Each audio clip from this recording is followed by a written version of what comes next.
마가복음 4장 34절까지 말씀을 어, 함께 다룰 텐데요. 이 예수님의 비유이죠, 비유. 33절과 4절에 보면 예수께서 이러한 많은 비유로 그들의 알아들을 수 있는 대로 말씀을 가르치시되 비유가 아니면 말씀하지 아니하시고 다만 혼자 계실 때에 그 제자들에게 모든 것을 해석하시더라.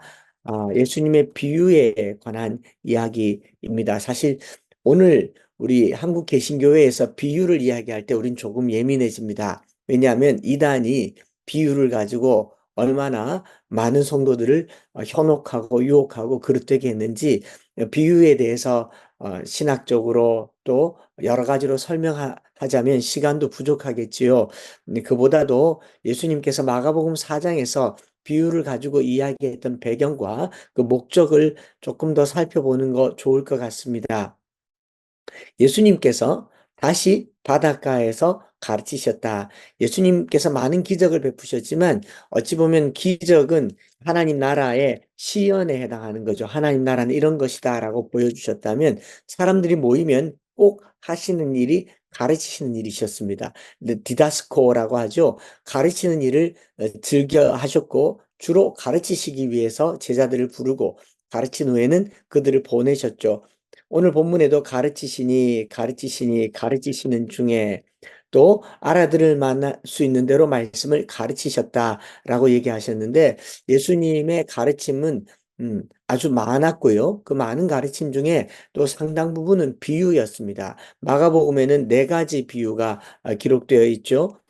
네 가지 비유가 기록되어 있는데 복음서 전체는 37가지의 비유가 등장하기도 합니다. 예수님의 가르침의 3분의 1 이상이 비유에 대한 이야기예요. 그러다 보니 비유, 파라볼레 곁에 두고 비교하여서 알아들을 수 있도록 말하는 것이라고 말을 하지만 사실 알아들을 수 있도록 제자들에게 말을 했는데 제자들이 몰라서 이게 무슨 말입니까? 또 물어요. 물어서 주님이 또 가르쳐 줍니다. 그렇기 때문에 비유를 이제 이단이나 또 어떤 데서는 비밀이다라고 얘기하고 알아들을 수 있는 사람만 알아들을 수 있는 하나님의 특별한 이 지식 장치다. 그래서 뭐 제임스 에드워드라고 하는 사람 출애굽기 14장 말씀을 가지고 이 애국 군대와 이스라엘을 가로막고 있는 구름과 같아서 이쪽에서는 환하게 앞을 갈 수 있고 애국 군대는 구름 속에서 깜깜함을 보내는 것처럼 비유는 한 가지지만 누구에게는 혼탁함이 되고 누구에게는 선명함이 된다. 이렇게 비유를 깨닫는 자만 천국에 갈 수 있다. 이렇게 말하니까 왠지 좀 신천지에 온 것 같지 않습니까? 제가 여러분들에게 하나님 나라의 비유를 풀어서 알려드리고 이걸 깨닫는 자만 천국 갈 수 있습니다. 라고 말하면 여러분들은 지금 굉장히 혼란에 빠지게 되는 겁니다. 그래서 이 비유를 예수님께서 가르치셨던 이 이야기를 그냥 알아듣지 못하니까 알아듣기 쉽게 하려고 말씀하셨다고 한다면 그 당시 살던 제자들은 왜 못 알아들으셨을까? 못 알아들었을까? 그들 삶에 있는 가장 가벼운 씨 뿌리는 거, 농사 짓는 거잖아요. 또 물고기 잡는 거, 등불, 자라는 씨, 겨자씨. 누구나 들으면 알 법한 이야기. 오늘 우리가 들어도 알 법한 이야기인데 제자들이 못 알아들었다? 지식 체계에 문제가 있었겠습니까? 영이 어두워서 그랬겠습니까? 예수님께서 왜 비유로 가르치고 이 비유를 가지고 설명했는가? 이게 굉장히 많이 나오지 않습니까? 가르치심의 방법으로 뭐 씨 뿌리는 비유, 등병을 두는 비유, 자라는 비유, 겨자씨 비유, 뭐 이외에도 37가지의 비유를 우리가 풀어서 하나님 나라를 알 수 있을까요? 비유는 비유일 뿐인데 실제로 가서 보면 또 우리가 생각했던 것과 전혀 다르지 않겠습니까? 제가 오늘 비유를 풀어서 설명하려고 이 본문을 이제 순서를 따라서 말씀드리려고 하는 것보다는 비유의 목적이 더 중요하다라는 거죠. 예수님께서 비유를 드실 때 대부분의 비유는 하나님 나라에 관한 것입니다. 하나님 나라는 어떠어떠하다. 하나님 나라의 성격은 어떻고, 하나님 나라의 통치자신 하나님은 어떤 분이시고, 하나님 나라의 윤리, 하나님 나라의 가치관, 하나님의 통치, 이런 것들을 얘기를 하면서 비유를 들었는데, 오늘날 우리 교회는 이 비유를 이 땅에서의 하나님 나라, 교회에 가지고 왔기 때문에 이 비유가 역으로 이제 환원되어서 해석되는 알레고리가 되기도 하고 또 부적절한 해석이 많이 나오기도 합니다. 대표적인 것 중에 하나가 옥토와 같은 밭이 되어서 30배, 60배, 100배의 결실을 맺어야 된다. 이제 결실이 목적인 것이죠. 여기 뭐 겨자씨 비유, 자라나는 비유, 천국은 자라나는 겁니다. 또 열매 맺는 것입니다. 라고 얘기를 하는 여러 가지 것들, 음, 무엇이 정답인지 저는 알지 못합니다. 그래서 이 시간 여러분들에게 우리 마음밭이 옥토와 같이 되어야 합니다. 라고 말할 수도 없습니다. 그런데 이 비유를 통해서 주님이 우리에게 하시고자 하셨던 이 패턴만 살펴보려고 해요. 예수님이 비유를 들어서 가르치려고 했던 패턴의 첫 번째는 하나님 나라에 대한 관심을 갖게 하는 것이 목적이겠죠. 하나님 나라가 어떤 곳이다를 계속 가르쳤던 겁니다. 예수님의 공생애의 첫 번째는 회개하라 천국이 가까이 왔느니라. 하나님 나라가 가까이 왔느니라 라고 말했을 때 하나님 나라가 어떤 곳인지를 계속 설명하려고 했어요. 그 하나님 나라에 대한 관심이 꽤 오랜 시간 동안 내세에 대한 관심, 죽어서 가는 곳, 황금빛 찬란한 물결, 내 아버지가 계시는 곳, 이 고통과 가난과 질병이 있는 것을 벗어버리고 눈물도 없고 고통도 없고 가난도 없는 곳, 천국. 이 내세에 대한 생각을 갖게 했던 것이 하나님 나라의 이미지였다면 예수님께서 그 하나님 나라를 이 땅으로 가지고 오셔서 비유를 통해서 그들 속에서 여러 가지로 설명을 하신 거죠. 뭐, 씨 뿌리는 비유가 되었든지, 겨자씨 비유가 되었든지, 또는 등경의 비유가 되었든지 간에 주님의 비유의 가장 첫 번째 이 단초는요, 하나님 나라를 알려주고 싶었다라는 거죠. 주님은 다 아는데 우리는 모르는 하나님 나라. 왜냐하면 우리가 이 땅에 있으면서 이 땅의 삶을 살면서 하나님 나라에 대한 이 가치관이 아닌 세속 가치관에 물들어 있기 때문에 이 세상 가치관에 물들어 있는 우리에게 천국 가치관을 심어주려고 기적을 보이기도 하시고 가르쳐 주시기도 하시면서 그 가르치심의 핵심 주제로 하나님 나라에 대한 것을 설명해 주려고 한 겁니다. 그런데 이 비유가 우리에게 잘못된 방법으로 각인되니까 내세관으로 자리 잡으니까 단테 알레기리의 신곡과 같이 지옥, 연옥, 천국 이런 상상의 세계를 많이 만들고 그런 상상의 세계 속에 지옥에 대한 두려움, 천국에 대한 상상으로 오늘을 불안해하면서 살게 하는 종교관이 되기도 하고요. 또 이 땅에서의 천국을 지나치게 생각하면서 정치 개입이라든가 또 사회 활동들을 가지고 하나님 나라를 땅에 이루려고 했던 과도한 액션들은 예수님이 우리에게 가르쳐 주려고 했던 비유들에 대한 극단적인 해석에 지나지 않을 겁니다. 저는 이 예수님의 비유를 통해서 우리가 얻으려고 하는 것은 이것이었으면 좋겠어요. 첫째로는 관심을 가졌으면 좋겠습니다. 하나님 나라가 어떤 것인가에 대한 관심, 호기심, 여기까지는 괜찮아요. 누구나 다 가지니까. 그 다음에 이 관심이 생겼으면 제자들이 뭘 하냐면요. 이 비유를 듣고 난 후에 물어요. 예수께서 홀로 계실 때에 함께 한 사람들이 12제자와 더불어 그 비유에 대해서 물으니 대답해 주신 겁니다. 그리고 그 뒤에도 34절에 보면 다만 혼자 계실 때에 그 제자들에게 이 모든 것을 해석하시니라. 비유에 대한 해석은요, 주님께만 들으시기 바랍니다. 어떤 목사, 저도 말고요. 저기, 뭐, 어떤 이단 교리의 교주 말고, 탁월한 신학자 말고, 누구의 말도 저는 다 듣고 다 믿지 말았으면 좋겠다라는 게 이 본문에 대한 저의 견해입니다. 요즘 시대에 확증 편향이라고 해서 가짜 정보, 거짓 뉴스 많이 들으면요. 그냥 그걸 믿게 됩니다. 이단도 마찬가지고요. 오늘 교회가 던져놓은 정보를 확실한 것이냐 다 믿을 수만은 없는 것이 예수님이 아니고서는 누구도 이 비유를 정확하게 풀어낼 수 없다는 거예요. 예수님께서 우리에게 비유를 풀어서 가르쳐 주신 이 목적은 이것에 대한 궁금증을 가지고 내게 오라는 겁니다. 주님께. 이걸 구약적으로 풀면 이렇습니다. 요단강을 건넜을 때 하나님께서 여호수아와 이스라엘 백성들에게 기념비를 가져다가 강가에 세우고 기념비를 만들어 둬라. 후손들이 와서 물으면 설명해 주라고 얘기하죠. 기념비는 요단강이 아니고 갈라진 강물도 아닙니다. 그런데 그 기념비 때문에 대화의 소재가 되었죠. 저는 비유 때문에 주님과 대화할 하나의 소재가 생긴 것 같아요. 저희 교회 아이들 이렇게 보면 저랑 말 걸고 싶어서 막 희한한 질문들을 가지고 와요.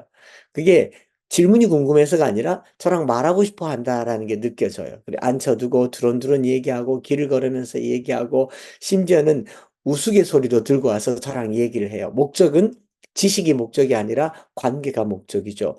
주님은 비유를 통해서 제자들과 더 많이 대화할 대화의 거리를 만들어 가시는 것 같습니다. 그래서 하나님 나라에 대한 관심과 이 관심을 가지고 주님과의 관계가 더 깊어지는 그 비유가 되었으면 좋겠어요. 그래서 오늘 하루를 지내면서도요, 주님께 이것저것 물어보세요. 주님, 이거 뭐예요? 저거 뭐예요? 이거 왜 이래요? 도저히 못 알아듣겠어요. 어떤 것은 알아들을 법한데도 일부러 묻습니다. 왜요? 대화를 더 하고 싶으니까. 우리 주님은 우리와 관계를 더 많이 맺게 해주시는 분이지 않습니까? 그래서 마가복음 4장에 정말 많이 등장하는 단어가 있는데 그 단어가 뭐냐면요. 듣다라는 말이에요. 들을 귀 있는 자는 들으라. 듣기는 들어도 깨닫지 못하며 또 들었을 때에 말씀을 들었을 때에 듣기는 하되 들을 귀 있는 자는 들으라. 너희가 무엇을 듣는가 스스로 삼가하라. 이 듣다라는 말을 계속 쓰는 이유는 뭐냐면은 구약의 배경에서 자란 예수님의 제자들과 유대인들에게 듣다라는 말은 쉐마잖아요. 신명기 역사를 그대로 가지고 와서 이스라엘 백성들이 하나님의 말씀을 듣지 않았을 때, 하나님의 말씀에 귀를 기울이지 않았을 때, 묻지도 않았고, 궁금해하지도 않았고, 결국 자기가 생각하는 대로, 왕이 없으므로 제 소견에 옳은 대로 행하던 사사시대의 역사가 나타나는 거기 때문에 주님께서는요, 이 세상 곳곳에 질문할 수 있는 장치를 만들어 두고 곳곳에 하나님의 음성을 들을 수 있도록 들을 귀를 우리에게 주셨는데 귀가 막힌 거죠. 귀가 막히니까 기가 막힌 일이 일어나지 않습니까? 오늘 직장에서나 가정에서나 세상에서 제일 답답한 게 뭡니까? 말을 하는데 말을 듣지 않고 또 들었는데 반응하지 않고 또 우리가 여러 장치들을 가지고 대화하자고 하는데 대화가 되지 않을 때 저는 우리 주님께서 제자들에게 비유로 뭔가를 가르쳐 주시면서 정보를 주려고 한 게 아니라 이 비유를 통하여서 대화하려고 하신 분이라는 사실을 알게 되었습니다. 저나 여러분들이 많이 안다고 신앙이 성숙한 게 아니죠. 많이 깨닫는다고 더 많은 것을 할 수 있는 것도 아니더라고요. 오히려 주님과 더 많이 동행하고 주님과 많이 더 대화하고 주님 어떻게 할까요? 주님 이 상황에서 어떻게 하면 될까요?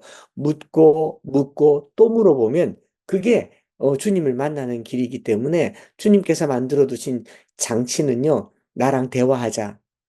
내 말 좀 들으라. 들으라고 얘기하시는 주님의 이야기인 것 같습니다. 비유는요, 해석을 요구하지 않고 물으라고 주신 게 비유인 것 같아요. 그런데 이 비유를 이단들이 잘못 쓴 거죠. 또 오늘날 목회자들도 알레고리하게 해석해서 이거는 뭐고, 이거는 뭐고, 이거는 뭐고 말하는 동안 어떤 이 구조가 형성되느냐 하면 가르치는 자와 가르침 받는 자의 이 하이라키가 형성되죠. 이 하이라키가 형성되면 이 권력과 권세를 갖게 되고 종교 지도자들은 백성들을 오도하거나 호도하게 되는 겁니다. 저는 우리 성도들이 이 종교개혁 이후의 전통을 따라서 성도들은요, 주님께서 내게 말씀하신 것 외에 누구의 말도 온전하게 받아들이기보다 어, 계속 물어보고 또 물어보고 그 다음에 열매로 안다고 그러잖아요. 열매가 나타날 때까지 알아봐야 될 것. 이것이 비유의 목적이라고 생각합니다. 단적인 예로요. 천국이 이와 같다고 하고 농부가 밭에서 씨를 뿌리는데 이 씨 뿌리는 비유만 가지고 객관적으로 사실적으로 살펴보면 굉장히 어처구니가 없습니다. 여러분 농부는요 씨를 아무 데나 뿌리지 않아요. 씨를 밭에 뿌리지. 누가 농부가 흩뿌리기 하면서 길가에다가 씨를 뿌리고 돌짝이 있는 데다가 씨를 뿌리고 가시가 있는데 씨를 뿌립니까? 농부는 반드시 이 지금 봄이잖아요. 비가 내리고 나면 밭을 갈고 그리고 씨를 뿌리도록 고랑을 내고 골을 파서 거기다가 씨를 뿌리지 아무렇게나 씨 뿌리지 않아요. 농부는 수확을 목적으로 하기 때문에 그 씨를 뿌리지 않습니다. 이런 비유를 계속 두는 이유는요. 제자들에게 궁금증을 유발하기 위함입니다. 이거 왜 그래요? 라고 물으면 야, 드디어 네가 묻는구나. 묻는구나. 신앙생활에 거룩한 호기심을 가지고 궁금증을 가지고 하루하루 살면서 주님께 묻는 거, 이거를 요즘식 표현으로 하면 기도라고 얘기합니다. 우리가 오늘 하루를 살면서요, 자주 기도합시다. 그리고 뜨겁게 기도하고 부르짖어 기도하고 많이 묻고 구하라 주실 것이요 구한단 말 ask 한단 말이죠. ask란 말은 묻는단 말이지 않습니까? 오늘도 주님께 묻고 또 묻고 어, 어느 뭐 유명한 그 기획사의 사장이죠. 신앙인인지 아니 신앙인인지 모르지만 그 사람이 쓴 노랫말 가사가 이런 말이 있잖아요. 갤럭시를 똑바로 쓰려면 삼성에게 물어보고 애플을 똑바로 쓰려면 아이폰을 똑바로 쓰려면 애플에게 물어보듯이 인생을 똑바로 살려면 인생 만든 사람을 찾아. 세상을 똑바로 살려면 세상 만든 사람을 찾아. 물어보는 게 이치인데 내가 뭘 안다고 그렇게 떠들어댔는지 한심해. 이 노래 말이에요. 오늘 저와 여러분들이 주님이 만들어 놓은 비유를 통해서 많이 묻고 많이 주님과 대화하고 주님과 동행하는 하루가 되시기를 축복합니다. 하나님 아버지, 우리 주님이 3년간 제자들과 함께 하시면서도 많이 대화하셨고, 많은 사역을 하셨지만, 또 더 많은 대화와 가르침을 위하여 비유를 사용하신 줄 믿습니다. 이것이 하나님 나라의 실상도 아니고, 실체도 아니고, 가르치기 위한 수단이지만, 이 수단들을 통하여 주님과 더 대화하고자 했던 이 제자들과 주님과의 관계를 생각해 보고, 또 오늘 우리가 하루를 살면서 주님과 이것도 물어보고 저것도 물어보고 주님 이렇게 할까요? 저렇게 할까요? 깊이 대화하는 과정에서 주님과의 관계가 더 돈독하게 되게 하여 주옵소서. 때로는 우리가 듣지 않고 행동함으로 묻지 않고 행동함으로 많은 실수를 할 때가 많습니다. 듣기는 들어도 깨닫지 못할 때가 많습니다. 못 깨달으면 또 물어보고 또 물어보고 깨달을 때까지 물어보는 것이 우리가 할 수 있는 유일한 일인 것을 고백하며 오늘 하루도 주님과 대화하고 주님께 물어보고 주께 기도하는 복된 날이 되게 하여 주옵소서. 주 예수 그리스도의 크신 은혜와 아버지 하나님의 변함없으신 사랑하심과 성령 하나님 위로 교통 충만 깨닫게 하시는 역사하심이 오늘 주님 앞에 하루를 살며 우리의 삶의 여러 가지 것들을 묻고 또 묻고 대화하며 교제하며 살아드리기를 소망하는 사랑하는 모든 식구들 위해 이제로부터 영원토록 함께 있을지어다. 아멘.